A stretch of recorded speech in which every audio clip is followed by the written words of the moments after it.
Hi, I'm Larry Nimmer. The Carpinteria Community Awards Gala will be this year, March 12th, at the Rincon Beach Club. And one of the features of the annual gala is to recognize various people, including the Junior Carpinterian of the Year. This year, as in most years, there are 3 finalists, and I'd like to introduce one of them, Sierra Mayoral. How are you doing? Hi, I'm good. How are you? Good. Tell me, Sierra, what school are you now attending and what schools have you attended in Carpinteria? Well, I moved to Carpinteria in 2012, and that's when I started at Canalino Elementary School, where I attended up until 5th grade. And then after that, I attended Carpinteria Middle School, and now I'm a senior at Carpinteria High School. Tell me, what are some of your favorite classes or subject matter? Well, I really enjoy English and learning about the social sciences. I just find that really interesting, and I think it gives us an insight into just how humans and society work as a whole. But I also really enjoy my Muses theater class, and the whole drama department at CHS has been really amazing the past few years. I know the Carpinteria High School has quite a history of the Muses program. I believe Elise Unruh, who ran it, has recently retired. Who's in charge of it now? Right now it's Mr. Martindale, who's a new addition to the CHS staff this year. And it's been really interesting to finally be able to be back in person instead of doing theater productions over Zoom. I think we're all really glad to be able to have that connection again. How did that work out, doing theater productions on Zoom? It was definitely a little bit chaotic, definitely a lot of muting and unmuting of microphones and trying to find the best spots in our house for the Wi-Fi.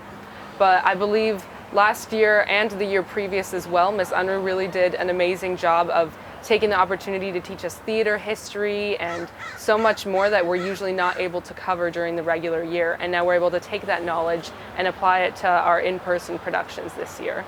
And what are some of the performances that have been done? Well, in my time, the musical that was done my freshman year was Beauty and the Beast, and the play that was done was called The Haunting We Will Go. And this past year, at the end of 2021, we did a production of The Hope and Heartache Diner, and this spring we'll be doing a production of Fame the Musical. Okay. Now, I understand you're quite accomplished. What are some of the after-school things that you do? Well, also since I've moved here, I've been very involved in Curtis Studio of Dance here in Carpinteria. I was a member of their competition team for 4 years before, unfortunately, COVID interrupted all of that. But I still dance there very consistently, and it's such an amazing part of Carpinteria and offers so much to the community as well as to the youth in the community. And so I feel really lucky to be able to be taught by the instructors there and learn from them. I'm also involved in mock trial at Carpinteria High School. I'm currently the president, and my role in the team is as a pretrial attorney. And I've learned a lot through that program, and I also think that's another program that does a lot for the students and the teenagers in the community and teaches us a lot. I'm also involved in Diversify Our Narrative, which is an advocate and activist group run by students to try and get more anti-racist and diverse texts in CUSD schools. Tell me about that, and have you been aware of racism, or you probably have in the news, and are you aware of it at school at all? Yeah, definitely. I mean, I've had a very interesting experience with that because I'm actually from Mexico. My mom's from the US and my dad's from Mexico, and I lived in Mexico until I moved here in 2012, and it was definitely a very interesting experience. I remember coming the first day, and especially since Carpinteria is such a predominantly Latinx and Hispanic community, having there be a little bit of a dissonance because I didn't look like the other Hispanic kids, and there was a little bit of confusion on both sides of why we didn't look like each other and all of that. And I feel like the work that I'm doing now and that I have done, including with past Carpinterian of the Year nominees Laura Flores and Isa Alarcon, we all just have drawn from our own personal experiences in Carpinteria, and we really just want to make sure that these conversations are had, and especially that the youth in schools are taught about it, because it really is such an important part of our community, the whole Hispanic and Latinx community. And also, I believe that Carpinteria really has so many great things to offer, and it would be a shame if any of that was hindered by preconceived notions of each other, which I don't think it is that much, but I feel like everyone always has room to grow. Interesting. Yeah, I definitely think, especially the past 2 years, I feel like teachers and educators have become a lot more aware of it, and they've definitely been bringing that awareness and that knowledge into the classroom. But I think We're here outside the Friends of the Library bookstore. It's a little loud, but it's Yeah. also nice to be out here. But you were saying? But I think the thing that all the students involved in Diversify Our Narrative are really trying to do is make sure that these things are taught in schools and that students feel comfortable having these conversations from a young age and being able to address these issues comfortably. So I think just continuing to kind of find whatever knowledge on it we can and trying to encourage educators and students to bring that knowledge and that sort of open-mindedness and understanding to the classroom would be really beneficial. Interesting. And tell me about mock trial. What is that, and what type of issues have you debated? Well, mock trial is a really great program that we have at CHS. Essentially, every single year, the mock trial, I'm not sure if you would call it organization or whatever, send out a case packet, and it has a made up case, but based on real law and real facts. And they give you the positions that you have to argue, and you have to be able to learn different Supreme Court cases and California appellate cases in order to support your arguments. And then our competition is next Saturday, and we're going to be going to the Santa Barbara courthouse and competing against other schools in the county. We just argue the arguments. We separate into prosecution and defense on our team, so we kind of go with two different teams in a way, and we present our arguments in front of a judge, and the judge makes a decision. And it's a really great opportunity not just to practice public speaking skills, but also just to learn about law and how the government works and how a trial works. Do you have any jobs?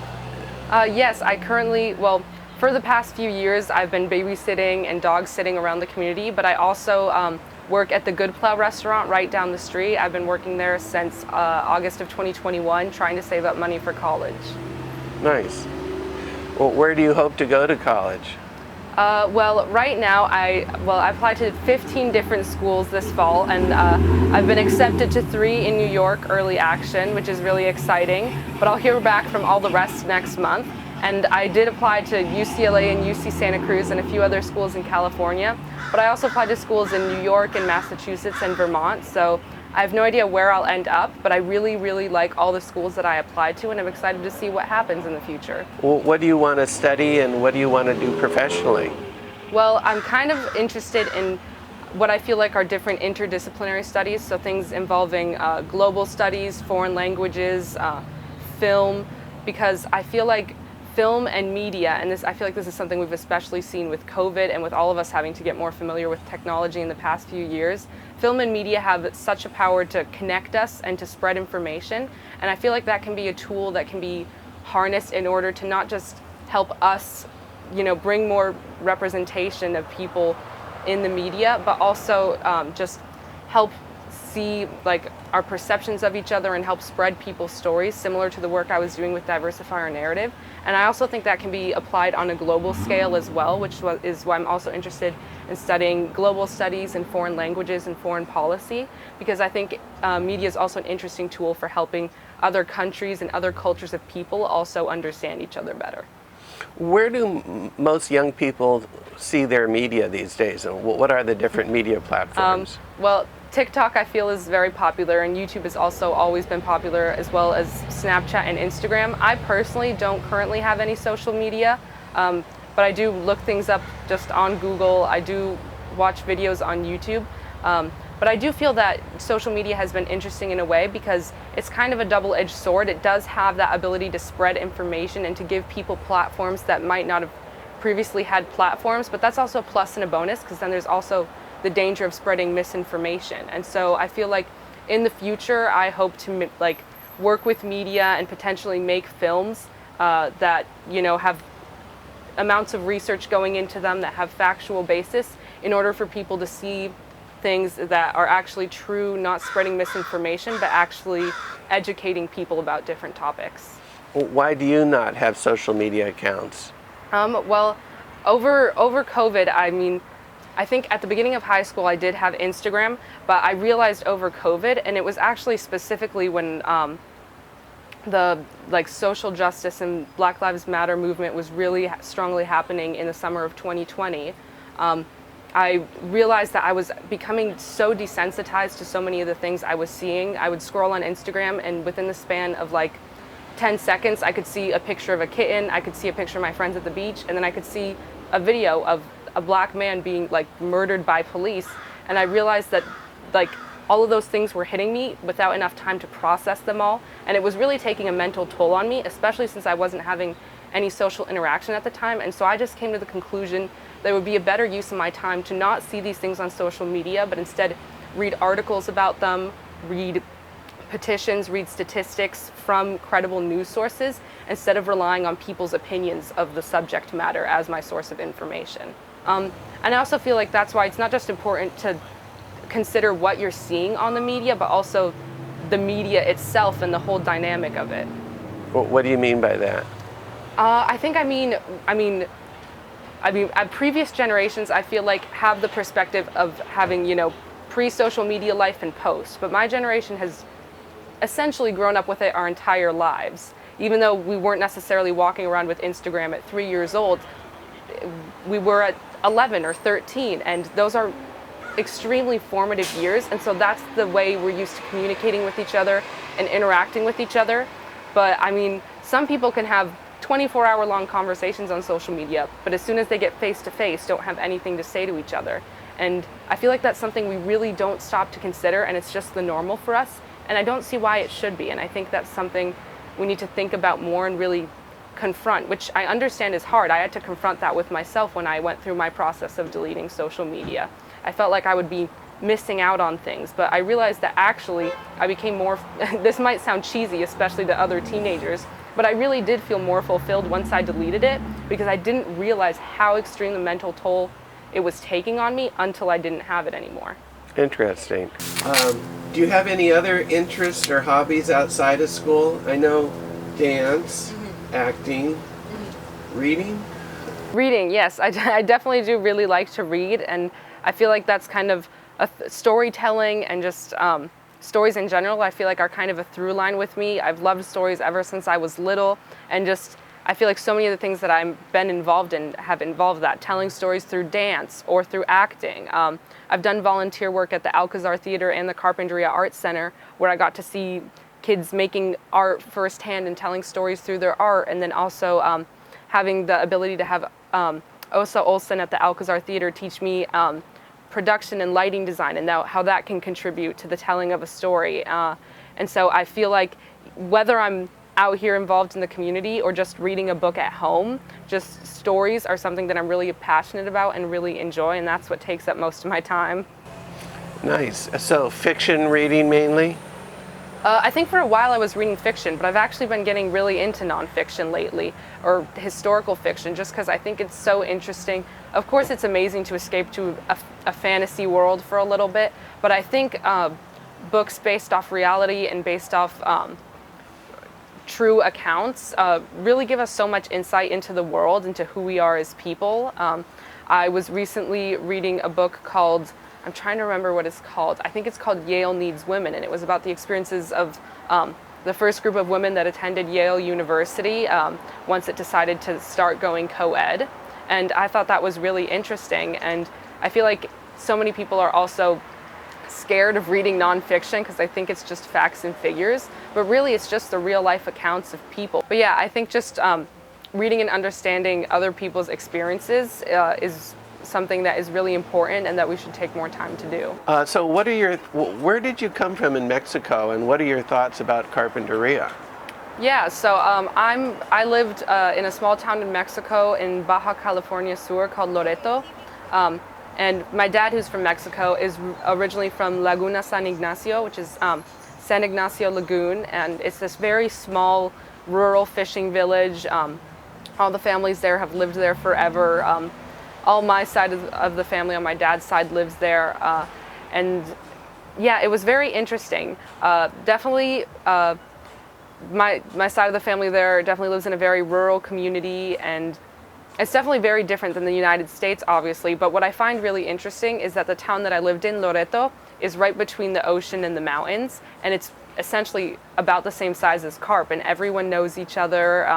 You say hi to people walking down the street.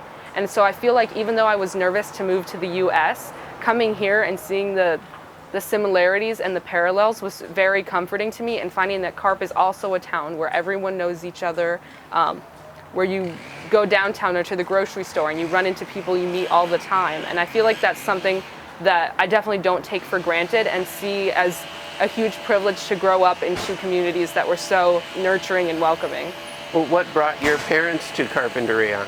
My dad got a job working for Island Packers in Ventura as a boat captain, but my parents, when we lived in Mexico, both previously worked to teach fishermen there English and the practice of sustainable fishing, and being able to still partake in fishing while being conscious and mindful of the environment. What do you think about your school, Carpinteria High School, and do you suggest any changes in the future?